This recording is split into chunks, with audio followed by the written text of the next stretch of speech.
Hi అండి. పెసరపప్పుతో గారెలు అనేవి ఎలా ప్రిపేర్ చేసుకోవాలని చూపిస్తున్నాను. పెసరపప్పు హెల్త్‌కి చాలా మంచిది. అప్పుడప్పుడు ఇలా గారెలు వేసుకొని తింటే స్నాక్‌గా కూడా ఉంటుంది. ఫస్ట్ అయితే 2 గ్లాస్ పెసరపప్పు తీసుకొని 4 అవర్స్ నానబెట్టుకోవాలి. తర్వాత ఈ విధంగా క్లీన్ చేసుకోవాలి.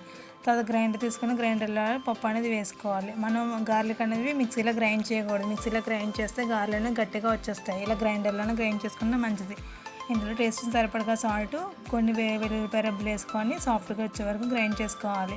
ఇలా గ్రైండ్ చేసుకొని పిండి అనేది ఒక గిన్నెలో తీసుకొని పక్కన పెట్టుకోవాలి. తర్వాత చిన్న చిన్నగా కట్ చేసిన ఆనియన్స్, చిన్న చిన్నగా కట్ చేసిన అల్లం ముక్కలు, చిన్న చిన్నగా కట్ చేసిన పచ్చిమిర్చి యాడ్ చేసుకొని బాగా కలుపుకోవాలి. ఇలా కలిపిన దాన్ని తర్వాత ఒక ప్యాన్ హీట్ చేసుకొని డీప్ ఫ్రై సరిపడగా ఆయిల్ వేసుకొని ఆయిల్ అనేది హీట్ చేసుకోవాలి.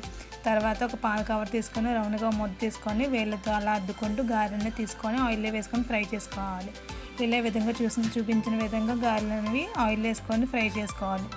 జస్ట్ గోల్డెన్ బ్రౌన్ కలర్ వచ్చేంత వరకు ఫ్రై చేసుకొని సరిపోతుందన్నమాట. ఇలాగే ఈ విధంగా అన్ని గారెలు వేసుకుంటే బాగుంటుంది. ఇది ఈవినింగ్ టైం స్నాక్గా తినచ్చు. హెల్త్కి చాలా మంచిది, చాలా టేస్టీగా కూడా ఉంటాయి.